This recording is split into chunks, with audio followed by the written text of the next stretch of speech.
je vais vous expliquer en quelques règles comment vous comporter en cours quand vous êtes avec votre professeur. Première règle, quand vous rentrez dans une classe, il faut dire bonjour et quand vous sortez d'une classe, il faut dire au revoir. D'après vous, comment l'enseignant qui est là au milieu de sa salle doit se sentir s'il voit 35 élèves qui rentrent les uns après les autres en papotant, en se racontant leur week-end sans jamais le considérer? Déjà, vous partez avec un point de vue négatif.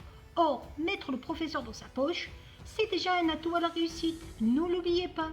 C'est très facile de perdre l'estime de quelqu'un quand on fait quelque chose de négatif.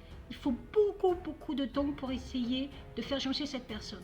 Par contre, si tout se passe bien, le professeur est content de vous et ça permettra d'avancer dans de bonnes conditions. S'il vous plaît, arrêtez de me demander au professeur « Madame, est-ce qu'il faut écrire ce que vous avez écrit au tableau ?» Mais d'après toi, toi qui es élève, si le professeur se fatigue à écrire des choses au tableau, à faire des petits schémas, à entourer des théorèmes, est-ce que c'est pour juste la gloire ou parce qu'il ne sait pas quoi faire, qu'il perd son temps et qu'il s'ennuie? C'est parce que justement, tu dois l'écrire.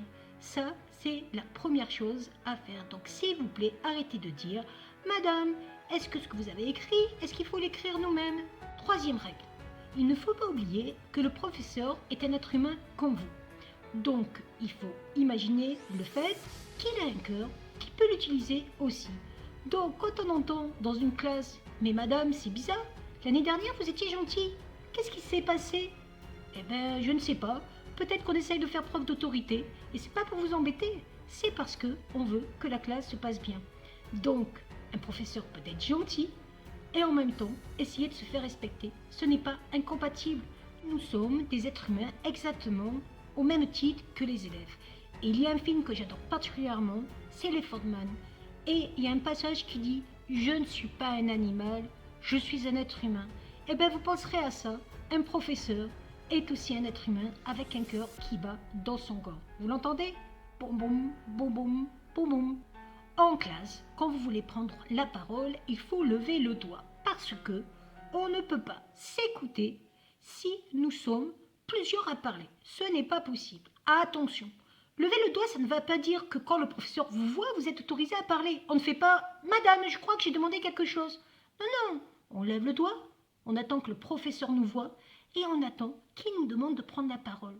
Ça, c'est une règle très importante pour se respecter dans un cours. Chacun parle un par un. Vous allez avoir quelquefois une attitude qui poussera le professeur à vous demander votre carnet. Arrêtez de dire « Mais madame, je n'ai pas mon carnet. » Comment ça tu n'as pas ton carnet? Il est obligatoire. Mais non, je l'ai oublié. Comment ça tu l'as oublié? Mais tu es bien obligé de passer à l'entrée avec ton carnet, sinon tu ne peux pas rentrer.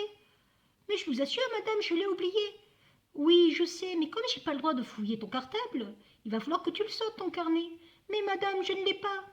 Au final, vous allez perdre, parce que ce qui va se passer, c'est que si vous ne passez pas votre carnet, et que le professeur est bien sûr au courant que ce carnet, vous l'avez, vous allez être obligé de quitter la classe. Et c'est quand même plus embêtant d'avoir un motif d'exclusion que de rester en classe et de donner son carnet pour avoir une petite croix ou un mot. Vous ne trouvez pas? Quand le professeur vous dit « Mais dis donc, est-ce que tu peux arrêter de parler ?» C'est vraiment amusant de voir à chaque fois que vous vous permettez de dire « Mais madame, je n'ai pas parlé !» Et le professeur continue « Mais comment ça tu n'as pas parlé? J'ai bien vu que tu parlais !»« Mais non madame, je n'ai pas parlé !» Essayez de prendre en considération que le professeur n'est pas sourd et aveugle. Donc, s'il vous dit qu'il vous a entendu parler ou qu'il vous a vu bouger les lèvres, même s'il n'a pas entendu, c'est qu'il vous a vu bouger les lèvres. Donc, nous ne sommes pas idiots. Quand c'est quelque chose de factuel, c'est quelque chose de factuel. Les faits restent les faits. Arrêtez de vous justifier, assumez et taisez-vous. Une règle très importante, ayez vos affaires et prenez votre cours. Si on vous demande d'utiliser votre calculatrice en mathématiques pour pouvoir éventuellement, le jour du bac, avoir les points nécessaires grâce à votre calculatrice, ce n'est pas que vous vous embêtez, c'est que, avec l'utilisation de la calculatrice et donc l'expérimentation et la pratique, vous pourrez savoir l'utiliser et vous pourrez donc, le jour du bac, avoir les points nécessaires. Donc arrêtez de penser que quand un professeur vous demande d'avoir vos affaires, c'est un professeur qui est méchant et qui n'est pas conciliant. Au contraire, un professeur qui vous laisse ne rien faire, qui vous laisse ne pas utiliser le matériel nécessaire ou qui vous laisse ne pas prendre le cours est un professeur qui ne s'intéresse pas à vous. Un professeur est là pour vous faire aller de l'avant, pour vous pousser vers quelque chose de meilleur et pour vous permettre d'avoir à la fois les connaissances, des remises en question et peut-être une bonne note au bac. Donc n'en voulez jamais un professeur qui vous impose d'avoir votre matériel et vos affaires parce que c'est déjà un professeur qui pense à vous et qui vous considère. Le professeur n'est pas un gendarme. Quand je suis rentrée dans l'éducation nationale, que j'avais 22 ans, je n'ai pas fait un contrat pour devenir gendarme, pour essayer de faire respecter la discipline. Si j'avais voulu être gendarme, je serais rentrée dans la gendarmerie. Ça veut dire concrètement qu'on est là avant tout pour faire notre cours, pour vous apporter quelque chose qui vous permette de mieux vous connaître au niveau de votre pensée et qui vous permette d'arriver au bac avec les meilleures conditions. Donc, quand vous ne savez pas respecter le professeur et que le professeur se met en mode répression parce que le dialogue n'a pas marché, il n'a pas envie de faire ça. Moi, quand je me mets en mode gendarme, je n'aime pas ça, je déteste ça. Mais on est bien obligé, à un moment donné, quand on ne comprend pas, se mettre en mode répressif. Donc, retenez bien qu'un professeur n'est pas par définition un gendarme. Et s'il le devient, c'est parce que vous l'avez obligé à le devenir pour essayer d'avoir un cours où on se respecte.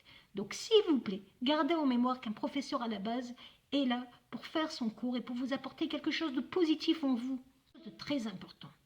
Autant il y a des élèves différents les uns des autres, autant il y a aussi des professeurs différents les uns les autres. Le but de notre travail en commun, c'est de nous adapter aux uns aux autres, justement. Un professeur n'est pas là pour aimer les élèves, il est là pour les mener vers le mieux. Donc, ne dites jamais à un professeur, vous ne m'aimez pas. La question n'est pas de savoir si on aime ou pas un élève. La question est de savoir, c'est est-ce qu'on le considère? Est-ce qu'on veut le faire évoluer? Est-ce qu'on veut le faire aller vers le mieux? Est-ce que nous, on garde dans notre idée d'enseignant que l'élève est au centre? Donc, ne demandez pas à un professeur de vous aimer. Demandez à un professeur de vous respecter. Comme nous, on demande à nos élèves de nous respecter. Souvent, je dis à mes élèves, si pour aller de l'avant, vous devez me haïr, haïssez-moi. Ça n'a pas d'importance. Le but n'est pas d'être aimé quand on est professeur, c'est de permettre à l'élève d'être au centre et d'avancer. Ne l'oubliez pas, nous devons nous respecter, ça c'est certain. Après, c'est des histoires de personnes, de personnalités et d'entente. Si vous ne vous entendez pas avec un professeur, ce n'est pas pour autant que vous ne devez pas travailler. Et si un professeur ne s'entend pas avec un élève, ce n'est pas pour autant qu'il ne doit pas le forcer à travailler. On doit essayer de vivre mieux ensemble. Ça, c'est la clé.